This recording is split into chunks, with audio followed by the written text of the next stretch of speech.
I hope you enjoyed the Khan Academy video on attitudes. I'm just going to add a bit to that in this video. First of all, an attitude is just an evaluative judgment towards some object. And they called it a learned tendency to evaluate things in a certain way. In other words, it's a feeling we have. Usually it's expressed as like or dislike or positive or negative towards some object. That's the key thing also, that we always have attitudes towards something. We might have an attitude toward the recent judgment by the Ferguson, Missouri grand jury. We have an attitude towards Mercedes-Benz or Kia or Audi. We might have an attitude towards Sam Smith, but we always have an attitude towards some object. Attitudes have probably been studied more than any other subject in psychology and in marketing. The question is why? Well, the reason is that if we know how people feel towards things, we probably have a pretty good idea of what they're going to do.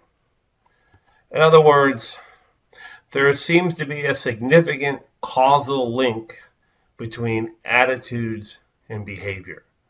The way we feel about something influences or often has a strong cause on what we do. And that's really the power of understanding attitudes, is it gives us insight into people's behavior. And you have to remember, psychology is the study of behavior, not just what people think, but behavior. And in order to understand behavior, we need to understand what people think. An interesting question is, why do we have attitudes? One way to think about it is that they serve some type of purpose, is that they have a function. One function is called utilitarian. It just means that we use attitudes to help obtain what we want, or rewards, and to avoid punishments. So we have favorable or positive attitudes towards things that we like or that help us or give us pleasure. And we have negative attitudes towards things that we don't like, that lead to punishment or a lack of pleasure. Another function is knowledge. Attitudes make it a lot easier for us to know what we like and dislike. If we didn't have some kind of feeling of like or dislike, we'd have to think about what we liked or disliked and why all the time. That would take a lot of cognitive effort.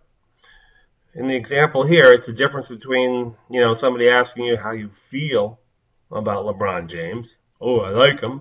Okay. Then asking you, why do you feel the way you do about LeBron James? And then you'd have to think of all the reasons why you like him and why you have a positive attitudes. So attitudes let us make decisions more easily and quickly because they summarize a lot of our existing beliefs about that object, the thing that we hold the attitude towards. Another function is value expressive. As people, we often communicate our attitudes toward objects to others so that we can better connect with them and develop our own identity. That way, we let other people know how we feel about things that are important, and then that enables us to kind of gauge or judge, how much that we might get along or be attracted to each other. Value expressive plays an important role because many times we express our attitudes through objects that we have or display, such as brand names, clothing, the way we stylize and groom ourselves. Think about bumper stickers, t-shirts, all the things that kind of express one's attitude. So they're important in developing our identity and sense of self. Another important function is ego defensive. in the sense that, attitudes are often manipulated or changed by ourselves in a way to protect ourselves from thinking bad things about ourselves. In other words, to protect our self-concept and feeling bad.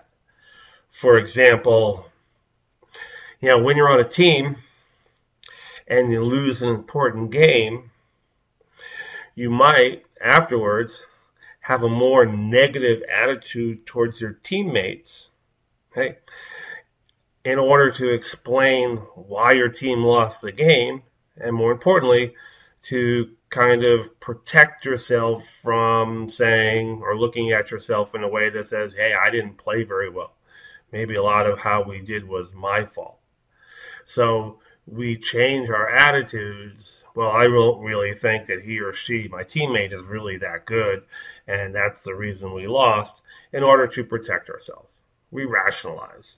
Earlier times we've talked about dissonance or cognitive dissonance in other classes, and that's what we do. And if we can't change our behavior or some result, we change our attitude towards it.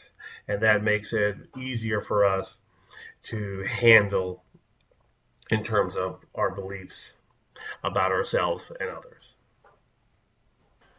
As we know, attitudes are learned. So where do we learn them? How do we learn them? Well, one way is through classical conditioning. And that's when we learn through associating certain behaviors, objects, with certain results. So when we eat certain foods, they taste good. And therefore they taste good, and we eat them over and over again, they keep tasting good, we develop a positive attitude. When we do certain things and we get negative consequences, we kind of associate the two together, and if it happens often enough, like sticking your tongue in the electrical outlet, then you'll learn not to do that, and you'll have a negative attitude towards that behavior. Operant conditioning kind of works in the same way, except that we're more aware of the fact that we're either getting rewarded for a certain behavior or we're being punished. Something negative is happening. So, for example, we might like stores or retailers or marketers that send us coupons and codes for extra percentages off brands on a regular basis, because that makes us feel good and it saves us money. And therefore, we've learned to get those types of coupons and things from them, and we'll have a positive attitude. If we continually get poor customer service from a company and we get punished for buying their products, we'll definitely stop buying because we have a negative attitude. Cognitive appraisals means that we can go through our beliefs and think about the different attributes or features of an attitude object and say, yeah, this is good. I really like this. So we can deduce our feelings. Or we could go through something and say, this is really not that good. It's really not working out for me. It's unfair. And you end up with a negative attitude. But it's based upon your own thoughts and beliefs, not necessarily experience. So we develop these attitudes from our thoughts. Vicarious learning and modeling is the idea that we learn what's good and bad, positive and negative, by watching and listening to others. So certainly we grew up watching our parents, our siblings, our friends, peers, other adults, television, marketing, commercials, all that stuff. And from that, we learn what is things we should have positive attitudes towards. If I wear certain clothes, dress in a certain way, style my hair in a certain way, people will view me more positively, and vice versa. So that's another way that we learn attitudes toward objects. And finally, the last one is ego defensive. We talked a bit about this in another slide. But basically, it's the idea that we'll often change our attitudes toward objects to protect ourselves, to protect our ego. For example, if we played in a big game and our team lost, we might have a more negative attitude or develop a negative attitude towards our teammates because we lost. And therefore, if it's their fault that they're not very good, then it can't be my fault. And that protects my ego. We often do this with brands. If we buy something and it's not particularly good, we often have dissonance. And when we have dissonance, what we do is we change our attitude to be more positive toward the brand, because that way we won't feel bad about buying it. So we'll come up with reasons and justification for why we like it. We'll rationalize our decision.